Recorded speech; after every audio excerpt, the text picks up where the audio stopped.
안녕하세요.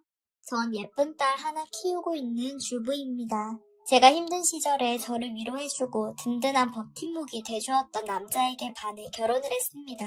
하지만 여러분 명심하세요. 사람이 심리적으로 힘들 때면 이성적인 판단이 흐려진다는 사실을요. 제가 그걸 명심하지 못해서 그때의 실수로 여태까지 고통받았었습니다. 청소년기에도 정말 자주 싸우시는 부모님들이었지만 성인이 되어서 그 빈도가 점점 심해지시더니 결국 이혼을 하셨습니다. 어렸을 때 이혼을 하는 것을 목격한 것보다야 낫겠지만 어른이라고 괜찮은 건 또 아니더군요. 자주 싸우시긴 했지만 화목할 땐 화목했던 집안이었던지라 이혼을 하고 나서 집의 적막함을 이겨내기는 어려웠어요. 다행인지 불행인지 그 시기에는 제가 바삐 취업 준비를 하고 있던 시기여서 슬픔을 느낄 새도 없었습니다. 그렇게 저는 취업을 위해 독립을 하였죠. 사실 취업을 위해서가 아닌 떠밀려 나왔다는 말이 맞는 것 같습니다. 어머니는 친정에 살겠다며 나오셨고 아버지는 둘이서 살기엔 집이 넓다며 집을 팔아버리자고 했죠. 저는 그 압박감에 어쩔 수 없이 자취를 하게 되었습니다. 그 이후 아빠도 친가에 가버렸죠.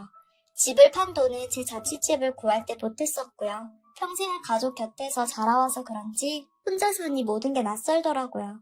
게다가 반강제적인 자취이니 우울하기도 무지 우울했고요. 하지만 그 시절에 고등학교 동창 사이였던 남편이 저를 많이 챙겨주었습니다. 참 듬직한 사람이라 생각해 저도 많이 기대게 되었고 그렇게 연인 사이가 되었죠. 순탄하게 연애를 하고 있었을 때 남편이 혼자 사는 제가 걱정된다며 그리고 다른 놈한테 뺏기기 싫다며 저에게 프로포즈를 했습니다. 그 당시 저는 27살에 사회 초년생인 어린 나이로 결혼을 하게 되었죠. 결혼을 친정은 어떻게 했냐고요? 엄마와 아빠를 다 함께 보지는 못하지만 엄마 집이나 아빠 집을 따로 가끔 놀러 갑니다. 제가 지금 11살 딸이 있는데 두 분 다 정말 예뻐해 주세요. 하지만 제가 넌지시 두 분에 대해 얘기하면 짜고 친 듯이 넌덜이 난다는 표정을 지으시기에 더 이상은 말을 꺼내지 않아요. 하지만 일단 그냥 냅두고 정말 큰 문제가 있었죠. 그렇게 빠르게 속단으로 결정한 결혼에서 남편이 결혼 생활이 지나면 지날수록 점점 본색을 드러내기 시작하더군요. 여태 연애하면서 보여줬던 모습은 전부 연기였나 싶을 정도로요. 결혼하고 얼마 지나지 않아서 임신을 했어요. 그때 제가 회사에 다니고 있을 때였고 인턴을 하고 있던 중이었거든요. 하지만 제 평판도 좋았기에 정규직 전환은 보장된 셈이라고 부장님께서 말씀 주셨습니다. 근데 덜컥 임신을 해버린 거죠. 하지만 회사를 관둘 생각은 먼지만큼도 없었기에 일단 육아휴직을 냈습니다. 수평적인 분위기의 복지가 좋은 회사였기에 눈치는 보이지 않았어요. 오히려 다들 정말 축하한다며 아기 선물을 하나씩 쥐어주시더군요. 하지만 문제는 아기였습니다. 병원에서는 산모분의 몸 상태도 위태할 뿐더러 이렇게 한다면 아이한테도 정말 안 좋은 상황이라 하더군요. 그러면서 최소 보름 정도는 꼼짝 않고 휴식을 취해야 한다고 하셨습니다. 저는 육아휴직이 끝나가던 차라 정말 마음이 불안했어요. 근데 저보다 더 불안해하는 건 남편이더라고요. 저를 걱정한다고 그러는 줄 알고 전 정말 고마웠습니다. 하지만 그런 저를 위한 불안함이 아니라 자신의 생계를 위한 불안함이었던 거죠. 어떻게? 너 정규직도 아직 안 됐는데 지금 아기 때문에 누워 지내면 회사는 어떻게 하고? 큰일이네 정말. 저는 그 말을 듣고 기가 찼습니다. 오빠는 그게 큰일이야? 내 몸은 신경도 안 쓰여? 우리 아기는? 그것도 그렇지만 일단 더 중요한 건 정규직 아니야? 먹고 살아야 아기를 키우던 말던 하지. 나 지금 순서를 모르는 건가? 진통이 앓고 있는 산부 앞에서 이런 얘기를 하다니 어이가 없었죠. 전 일단 의사 선생님의 말대로 보름 동안 휴식을 취하고 출근을 했습니다. 하지만 몸이 또 취약해져서는 응급실로 실려갔었죠. 결국 몸 상태 때문에 사표를 쓸 수밖에 없었습니다. 제가 응급실에 실려와서 링게를 맞고 있는데도 남편은 달려와서 한 첫마디가 회사는 어떻게 했어? 였습니다. 정규직이 못 돼서 제일 아쉬운 건 저였습니다. 하지만 저는 회사보다는 아기가 훨씬 중요했어요. 회사는 다시 들어갈 수 있지만 지금 제 배에 있는 아기는 사라진다면 다시는 볼 수 없잖아요. 그때는 정말 몰랐죠. 멍청하게도. 저는 퇴사 후에 다행히도 건강하게 아기를 낳았습니다. 그리고 정말 정신없이 육아를 했어요. 모든 게 처음이라 정신이 없더군요. 그렇게 자연스레 집에 가장은 남편이 되었고 남편의 수입이 중요해졌습니다. 하지만 남편 회사가 원래부터 좋은 편도 아니라 월급도 적은 편이었는데 회사 사정이 좋지 않아 월급이 밀리기 시작했죠. 하지만 남편은 다른 회사를 알아볼 생각도 없는지 빈둥빈둥 됐습니다. 월급은 어쩌냐는 말에는 대충 둘러대기 바빴죠. 마음 같아서 맘스터라도 고용해서 제가 일을 나가고 싶은데 저희 집 사정이 그런 걸 할 돈이 있겠나요? 남편에게 대신 육아를 맡기자니 남편을 믿질 못하겠더군요. 진짜 이제 돌이 지나서 어린이집도 가기 시작했고 남편 월급은 나오지도 않는데 남편은 배째라였어요. 뭐 어떻게든 되겠지. 안 되면 전세 빼서 월세 갈 수밖에 없지. 미쳤냐고요. 전세를 빼서 월세를 간다니. 그때 당시에도 전세 보증금은 양가에서 조금씩 보태주시고 모자란 거는 전세 자금 대출받아서 살고 있었지만 매달 나가는 돈도 내기 벅찼습니다. 그래서 저희가 먹는 거, 입는 거 최대한 줄여가며 지출을 막아야 하는데 이 남자도 초등학교 때 뇌가 멈췄는지 돈 감각이 지지리도 없었습니다. 그러면서 저한테 육아랑 회사같이 병행하면 되지 않아? 이런 말도 안 되는 소리나 해대더군요. 그냥 모른 척 있어. 내가 다 알아서 할 텐데 왜 그래 자꾸? 하면서 정색하길래 열받아서 더 묻지도 않았어요. 저도 지쳤고 설마 굶어 죽겠나 싶은 마음으로 저도 가만히 있었습니다. 근데 자꾸 너가 돈을 못 벌어서 집이 힘들지 않느냐. 버는 건 한 명인데 얹혀먹는 입이 2개나 된다고 자꾸 자존심을 살살 건들더군요. 결국 제가 연락도 잘 안 하고 지내는 엄마 아빠한테까지 사정해서 돈도 약간씩 빌리고 했습니다. 아이는 점점 크고 들어가는 돈은 많아지기에 전 아이 없는 시간에 돈을 한식, 가정식 집에서 주방 설거지 알바를 하며 아이 옷값이라도 간간히 벌고 있었습니다. 급할 때 잠깐이라도 봐줄 사람이 있으면 저도 어디 회사에 다시 취직할 수도 있었을 텐데 말이죠. 아시다시피 친정은 그런 상태고 시댁도 엄청 멀리 사시는 데다가 주변에 아이 맡길 사람이 단 한 명도 없는 거예요. 그런 상황에 남편 회사가 집 근처인 것도 아니고 저까지 출근해서 나가버렸다고 쳐요. 만약에 아이가 아프거나 길을 잃거나 한다면 어떡하지? 라는 생각에 머리가 아프더군요. 그래서 회사나 풀타임 아르바이트는 생각할 수도 없었습니다. 이게 저의 잔혹한 현실이었죠. 양육 때문에 눈코 뜰 새 없이 바쁜데도 이해심 없는 남편놈은 제 상황을 이해할 생각조차 안 하고 눈치만 줘대니 정말 짜증났어요. 그러던 어느 날 남편이 운 좋게 이직에 성공해서 조금 이름 날리는 회사에 들어갔습니다. 그때부터 좀 인생이 필까? 잠시 희망을 가졌지만 그 희망은 처참히도 무너졌죠. 아니, 그때부터 진정한 불행의 시작이었습니다. 남편은 그 회사에 묻힐 것이라며 사회생활을 정말이지도 열심히 하더군요. 제 딸과 저를 식충이 취급하면서요. 생활비를 넣어줄 때도 항상 혀를 차며 넣어주고 조금이라도 큰 돈을 긁었다 그러면 바로 냅다 전화가 와요. 그렇게 큰 돈을 긁은 것도 제 사치품을 사는 게 아니라 딸이 새학기인데 가방이 다 해져 없어지려고 하길래 딸 가방 하나 사줬습니다. 그렇게 카드를 긁자마자 무섭게 전화가 오더군요. 여보세요? 야, 너 돈이 돈 같지가 않아? 하긴 벌어오지 않으니 돈 같지도 않겠지. 8만 원이 옆집 개 이름도 아니고 이걸 한 번에 긁어? 네 신랑이 돈 벌어오는 기계로 보여? 아주 그냥 집까지 팔아버리지 그래? 아니 말이 뭐 그렇게 심해? 우리 딸 가방이 구멍나서 기우다 못해 다 찢어질 판이라 가방 하나 사줬어. 너 우리 딸 가방이 어떤지는 봤어? 아 그래? 난 지금 내가 입고 있는 신발, 옷 다 합쳐도 8만 원은 무슨 5만 원도 안 되는데 너무 사치스러운 거 아니야 너? 적당히 좀 써 적당히. 어이가 없어 대답도 안 하고 그냥 끊어버렸습니다. 제가 뭐 제 핸드백을 샀나요? 화장품을 샀나요? 결혼하고 나서 그런 물건들은 눈에 담은 적도 없습니다. 정말 필수적인 스킨로션도 바닥까지 다 닦아 써서 없어질 때쯤 허락받고 겨우 하나 사요. 그러고 친구한테 고맙다고 커피 한 잔 사줬을 때도 또 어디서 한가하게 커피숍이나 다니고 있냐고 아주 살판났다며 잔소리를 끊임도 없이 해댑니다. 하지만 더욱 어이없는 거는요. 제가 부부 둘이서 함께 이렇게 절약한다면 눈치 보여서라도 말을 안 합니다. 지는 집단의 그 사회생활에 목을 매서는 회사 사람들이랑 술 마시러 다니고 좋아요. 뭐 회사 돈으로 마신다 치자고요. 하지만 술자리는 시작뿐이었습니다. 회사 사람들이랑 낚시를 하겠다고 낚싯대를 사는데 100만 원 가량인 겁니다. 근데 낚시할 때 낚싯대만 필요한가요? 아니죠. 낚시할 땐 신을 신발, 옷, 미끼, 뭐 줄 땡기는 거 하나하나 다 돈이 들고 하나하나 다 비싸더군요. 심지어 낚시를 하러 갈 때도 돈이 드니 이게 다 얼마입니까? 하지만 이것도 취미생활이라 꼭 참았지만 또 나중에는 그 비싼 골프를 치러 간다고 돈을 또 펑펑 쏟아붓더군요. 또 주말에는 당연히 가족들과의 시간? 그런 거 없습니다. 당연히 자기 낚시나 골프하러 간다고 딸에게 눈길조차 주지 않아요.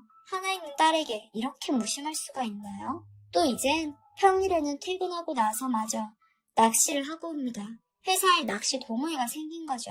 나 낚시하러 가는 배 예약해놨어. 그리고 실내 낚시 센터도 한 달치 끊어놨으니까 매일 거기 갔다 오면 좀 늦을 거야. 별로 비싸지도 않아. 얼마 안 해. 그리고 이렇게 회사에서 윗사람 하는 거 따라해야 사회생활을 하지. 내가 낚시 동호회에서 막내란 말이야. 더 어린 것들은 껴주지도 않아. 내가 회사에서 총만 받는 인재라고 이렇게 끼워주시는 거야. 그러시겠지. 항상 네가 잘나고 나와 딸은 식충이 같겠지. 그 이후로 낚시에 미치기 시작하니 남편 이름으로 매일매일 산더미같이 택배가 오기 시작했습니다. 이제는 그 비싼 낚싯대도 여러 개더군요. 말을 들어보니 뭐 이건 갈치용 저거 문어용 하면서 변명해대는데 제가 보기엔 그게 그거였습니다. 제가 너무 궁금해서 검색을 해봤거든요. 가격이 상상 초월이었습니다. 이 정도 가격이면 우리 딸 옷에다 가방에다 핸드폰 좋은 거 사주고 노트북까지 사줘도 차고 남을 돈이더군요. 그러니 짜증이 확 났습니다. 여보, 당신 그렇게 낚시하고 취미생활 하는 거 내가 아무 말 안 할게. 나한테도 돈 쓰는 거 안 바래. 근데 최소한 딸한테라도 관심 좀 가져주면 안 돼? 딸 친구들은 다 자전거 타고 등하교 하는데 딸 혼자만 걸어 다닌다고 항상 풀주가 있어. 아, 결제해. 누가 뭐래? 자전거 사. 진짜다? 결제한다? 진짜 뭘 자전거까지 사냐, 참나. 거 밖에 나가면 무료 자전거 많잖아. 그리고 자전거 사면 수리 비용에 청소도구에 돈 들어갈 게 얼마나 많은데. 아니야, 사. 돈은 쎄 빠지게 내가 벌어다 오지만 펑펑 써. 하면서 눈치 더럽게 주더군요. 오빠 진짜 말 거지같이 한다. 지금 오빠가 며칠째 산더미로 시키는 택배들 다 합치면 1000만 원은 훨씬 넘겠네. 근데 애 자전거 비싸봐야 네 낚싯대 값도 안 해. 겉멋만 쳐 들어가지고 난리야. 야, 이건 일종의 사회생활이라니까. 그렇게 똑같은 패턴으로 싸우죠 또. 그런데 나중에 생활비가 들어왔는데 코딱지만큼 주던 생활비를 더 줄였더군요. 이번 달에 왜 이렇게 적게 줘? 이 정도면 식비도 부족해. 야, 너희들이 밥 먹는 거 줄여봐. 그 정도로 차고 넘치지, 안 그래? 정말 너무 더럽고 치사했어요. 저는 차도 없고요. 면허 학원 갈 돈도 시간도 없어서 면허마저 못 답니다. 그러다 보니까 알바 자리 구해도 다 집 근처였는데 집 근처에 뭐가 없어요. 상권이 형성된 동네가 아니라서요. 애가 어린이집 다닐 때는 그래도 버스 타고 시내 나가서 여러 아르바이트 많이 할 수 있었는데 학교 입학하고 나서는 오히려 아이가 집에 일찍 오니까 뭘 더 할 수가 없더라고요. 특히 저학년 때는 더 그렇잖아요. 그러다 어느 날에 우편이 왔어요. 뭔가 항상 받아오던 우편과는 다르게 생겨 불안한 감에 뜯어보니 압류영장 뭐라 적혀있더라고요. 순간 심장이 바닥까지 떨어졌다 다시 올라오는 기분이었어요. 마음을 가다듬고 읽어보니 이 인간이 빚을 졌던 겁니다. 완전 돌아버리겠더라고요. 왜 빚을 졌지 생각했는데 집에 놓여져 있는 많은 골프채, 낚싯대가 눈에 띄었어요. 어쩐지 아직 돈도 많이 못 버는 사람이 한 달 월급짜리를 그렇게 몇 개씩 사댔나 했더니 이 사람이 간도 크게 빚을 졌던 겁니다. 이런 거 날라오게 하는 와중에 낚시를 하는 게 말이나 됩니까? 저는 바로 전화를 했어요. 넌 낚시할 생각 말고 바로 집으로 개처럼 뛰어와라. 아니 왜? 오늘 회식 있는데? 닥치고 와. 하고 끊었습니다. 평소와는 다른 제 말투에 받아치지도 못하고 어벙벙하게 집으로 기어들어오더군요. 그제서야 정신이 들었는지 너는 남편한테 말하는 꼬라지가 그게 뭐야? 하고 소리치길래 오늘 온 우편문을 얼굴에다가 던져줬습니다. 당황을 하더라고요. 이거 돈 조금씩 갚았는데 이게 왜 벌써 이렇게 됐지? 하는데 어이가 없는 겁니다. 그리고 낚싯대를 아무리 사도 저 빛이 나올 수가 없었기에 싸게 불라고 했습니다. 그러니 쭈뼛대다가 되려 당당하게 나오더군요. 야, 그래, 낚시터에서 내기 낚시 좀 했어. 근데 판이 좀 커서 이렇게 된 거지. 다음에 내가 그 사람들이랑 또 내기하면 금방 갚아 이딴 푼돈. 어이가 없더군요. 네, 알고 보니 낚싯대 골프대 값도 있지만 그 낚시터에서 도박 비슷한 걸 했나 봐요. 하지만 낚시터에는 조금 돈이 있는 사람들이 오니 판이 커져서 이렇게 됐고요. 넌 보태준 게 뭐가 있다고 이렇게 뻔뻔해? 빚을 져놓고 지금 애가 먹고 싶다는 치킨 피자 한 번 마음 놓고 못 사주고 있어. 근데 너는 아빠라는 사람이 낚시랑 도박에 미쳐서 이렇게 빚을 져? 그래놓고 지금 애 자전거 10만원짜리 하나 못 사줘서 그렇게 궁시렁대냐고? 야, 내가 이렇게까지 말 안 하려고 했는데 그래, 너도 이꼴 봤으니까 대충 예상은 되겠지만 너도 나가서 돈 좀 벌어야 된다는 생각은 안 드냐? 매일 그렇게 집안에만 콕 박혀서 벌어오는 돈만 받아 처먹으니까 그래 뒤룩뒤룩 살이 찌지. 뭐? 너 말 다 했어? 아니 한참 남았지. 내가 너 불쌍해서 결혼까지 해준 거거든. 근데 이게 어디서 큰 소리야 큰 소리가. 너 그때 네가 나약해서 회사만 안 놓쳤어도 이렇게까지는 안 됐어. 그렇게 저한테 상처만 가득 줘놓고 또 회식하고 낚시할 거라며 불이 나게 달려갔습니다. 전 너무 속이 상해서 저희 시어머니한테 바로 전화를 했습니다. 울고불고 다 털어놨어요. 제가 돈을 못 벌어온 건 맞아요. 하지만 저도 제 딴엔 정말 노력했고 아이도 열심히 키웠어요. 근데 그 10년 넘는 세월 동안 수고했다 한마디 못 들었어요. 사실 그마저도 안 바래요. 지금 애 옷도 다 기워 입히다 못해 혜진 옷밖에 없어요. 그런 와중에 남편은 내기하고 도박하고 빚져서 빨간 딱지 붙이게 생겼어요. 그랬더니 시어머님의 말씀이 그놈 새끼가 얼마 전에도 돈 없다고 하루 찡찡거리길래 내가 적금 깨서 1,000만 원 넣어줬는데 몰랐니? 그 1,000만 원은 어디다가 헤쳐먹고 지금 집안 살림을 이따구 해놨다고? 세아가 정말 미안하다. 지금 내가 당장 남편이랑 올라갈 테니까 조금만 기다리고 있어라.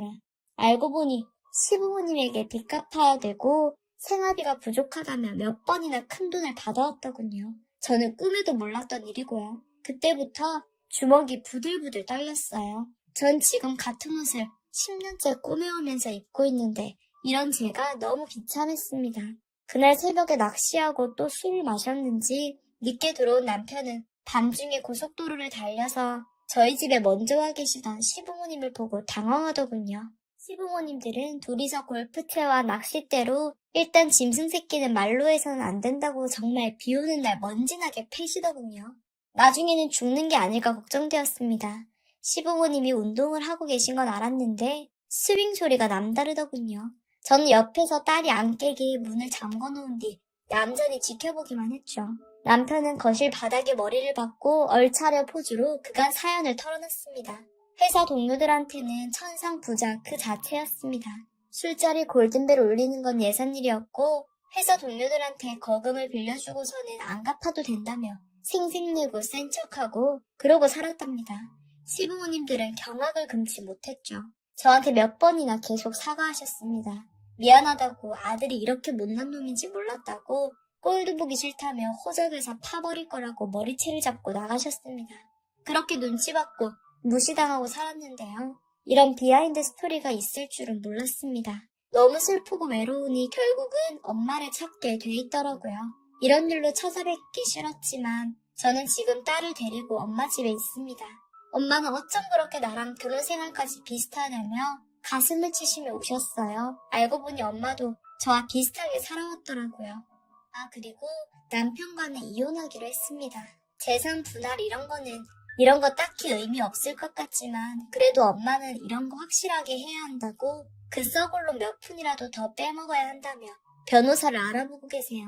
시부모님들은 이제 자기 아들 아니니 너 하고 싶은 대로 다 하라고 제 편을 들어주고 계시고요. 그나마 시부모님들이 좋으신 분들 같아서 다행입니다. 어떻게 저런 부모님들에게서 이런 악마 새끼가 나왔나 싶더라고요. 그리고 딸은 엄마가 돌봐주겠다 해서 회사에 면접을 보러 다니고 어제 이름 있는 중소기업에서 합격 문자가 왔습니다. 저도 이제 기 좀 펴고 살 수 있겠죠? 이제 엄마랑 우리 딸 먹고 싶은 거, 하고 싶은 거 다 사주면서 멋진 워킹맘이 되고 싶어요. 글이 꽤 길었네요. 제가 이만큼 억울했나 봐요. 긴 사연 읽어주셔서 감사하고 다들 행복한 일만 가득하시길 바랄게요.